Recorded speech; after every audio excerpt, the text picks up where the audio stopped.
મહારાજનું શાસન પર આવનારા આક્રમણ વિષય પર વ્યાખ્યાન. આચાર્ય જય સુંદર સુરી મહારાજનું શાસન પર આવનારા આક્રમણો વિષય પર વ્યાખ્યાન યોજાયું. આચાર્ય ભગવંતે નરેન્દ્ર મોદીને ધર્મ અને સંસ્કૃતિની રક્ષા માટે ચૂંટી લાવવા અપીલ કરી.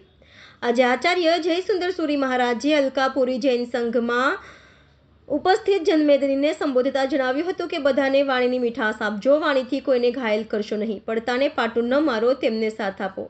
આ પાયાનો ધર્મ છે. ભયાનક વિકૃતિની આગમાંથી બચાવવા તમારા બાળકોને સંસ્કાર આપો. ઇટ મેરી એન્ડ એન્જોયની ફિલોસોફી બદલી પરલોકની ચિંતા કરવી જોઈએ. શરીર, સંપત્તિ અને ધર્મને લૂંટાવતા જાઓ, એનાથી શુભ ભાવના થશે અને કલ્યાણ થશે. વધુમાં અલકાપુરી જૈન સંઘમાં પ્રમુખ સીએ હિંમતભાઈ શાહ તથા પ્રશાંતભાઈ શાહે ઉમરા સંઘના ટ્રસ્ટી પરેશભાઈ શાહ તથા ભામા શાહ મનોહરભાઈ ભોગીલાલની દીકરી બિનિતાબેન તથા એમના માતાજીનું સંઘ દ્વારા બહુમાન કર્યું હતું. જૈન અગ્રણી દીપક શાહે વર્તમાન સમયમાં યોજાનારી ચૂંટણીમાં આપ જૈન સમાજને શું અપીલ કરશો તેના જવાબમાં આચાર્ય જયસુંદર સુરી મહારાજે બધા જૈનો 100% મોદી સરકાર બને તે માટે મતદાન કરે તેવું ભારપૂર્વક જણાવ્યું હતું.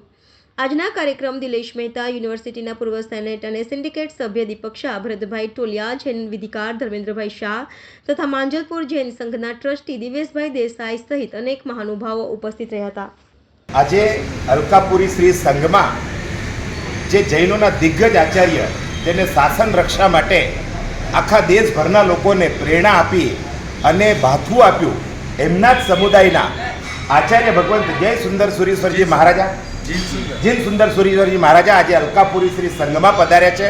અમારા સંઘના પ્રમુખ સીએ હિંમતભાઈ છે, દિવ્યેશભાઈ ટ્રસ્ટી છે, માંજલપુરથી પધાર્યા છે, ભરતભાઈ અમારા ટ્રસ્ટી છે.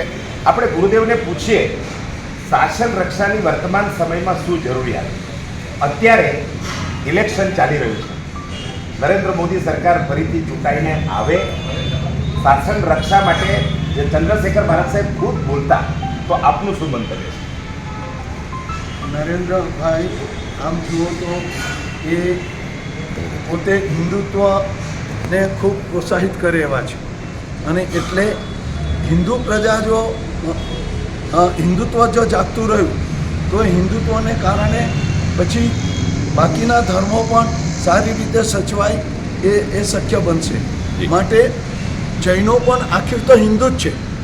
હિન્દુ એક પ્રજા છે અને જૈન ધર્મ, શીખ ધર્મ, વૈદિક ધર્મ એ બધા અલગ અલગ પ્રજાના જ અલગ અલગ ધર્મ છે. એટલે અલગ અલગ જે ધર્મ છે, આખિર તો જૈનો પણ હિન્દુ છે, વૈદિકો પણ હિન્દુ છે. એટલે એ હિન્દુત્વ એ સેફ રહે, સુરક્ષિત રહે એ બહુ જરૂરી છે.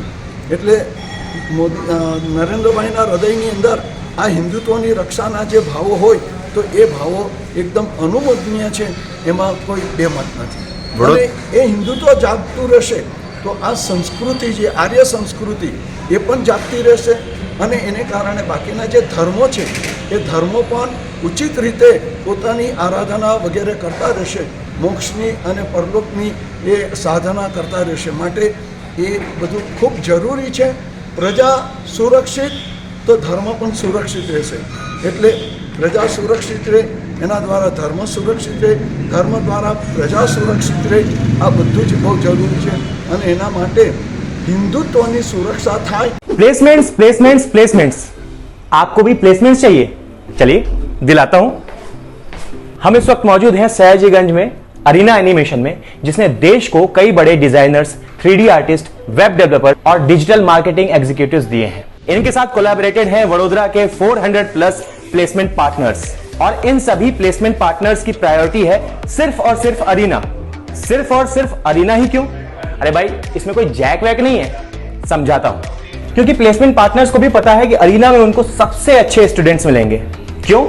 क्योंकि यहां पर personality development, communication skills, resume writing और इसके साथ साथ मॉक टेस्ट भी कराए जाते हैं, ताकि जो रिक्रूटर है उसको डिजायर्ड कैंडिडेट और प्रिपेयर्ड कैंडिडेट पहले से ही मिल जाए. अरीना ने देश के कई शहरों में बड़ी स्ट्रेंथ में प्लेसमेंट्स भी कराए हैं.